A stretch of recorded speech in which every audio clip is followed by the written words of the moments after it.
অভিযোগ সংশ্লিষ্ট জনাব কে.বি.এম. খায়রুল হক, সাবেক প্রধান বিচারপতি, বাংলাদেশ সুপ্রিম কোর্ট, ঢাকা, প্রধান বিচারপতি হিসেবে দায়িত্ব পালনকালে স্বীয় ক্ষমতার অপব্যবহার করে আইনসম্মত পারিশ্রমিক না হওয়া সত্ত্বেও জেনে শুনে সবাইকে পরস্পর যোগসাজশে নিজেরা লাভবান হয়ে ও অন্যকে লাভবান করার অসৎ উদ্দেশ্যে ঢাকা শহরে ২ নং শিক্ষা সম্প্রসারণ সড়ক, নারায়ণ রোড, ঢাকায় 18 কাঠা জমির উপর 6 তলা বাড়ি থাকা সত্ত্বেও মিথ্যা তথ্য সংবলিত হলফনামা দাখিল করে পূর্বাচল আবাসন প্রকল্পের অতি মূল্যবান রেজিস্ট্রি মূল্য গ্রহণ এবং অপরাধজনক বিশ্বাসভঙ্গ এবং বেআইনি অনুগ্রহ প্রদর্শনের দ্বারা লাভবান হওয়ার অপরাধ অনুসন্ধানকালে প্রমাণিত হয়েছে। এই কারণে জনাব কে.বি.এম. খায়রুল হক, সাবেক প্রধান বিচারপতি, বাংলাদেশ সুপ্রিম কোর্ট, জনাব প্রকৌশলী মোহাম্মদ নুরুল হুদা, চেয়ারম্যান রাজু সহ মোট ৮ জনের বিরুদ্ধে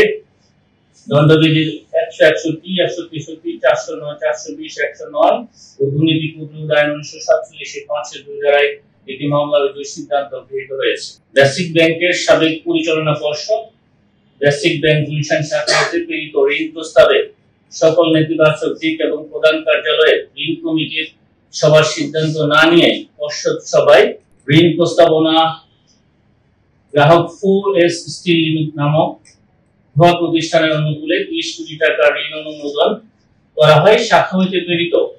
ঋণ প্রস্তাবের সকল নেতিবাচক দিক এবং প্রধান কার্যালয় ঋণ কমিটির সবার কোনো সিদ্ধান্ত না নিয়ে হেড অফ ক্রেডিট কমিটির সভা হওয়ার পূর্বে পরিচালনা পর্ষদের সদস্যগণ একক ক্ষমতায় ব্যাংকের কোনো নিয়ম নীতি না মেনে পরস্পর যোগসাজশে নিজেরা লাভবান হওয়ার আশায় এবং অপরকে লাভবান করার অসৎ উদ্দেশ্যে প্রতারণাপূর্বক অপরাধজনক বিশ্বাসভঙ্গ এবং অপরাধজনক অসৎ আচরণের মাধ্যমে বেসিক ব্যাংক লিমিটেডে ৩০ কোটি টাকা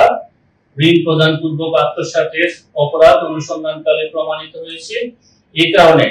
জনাব শেখ আব্দুল হাই বাচ্চু, সাবেক চেয়ারম্যান, বেসিক ব্যাংক লিমিটেড সহ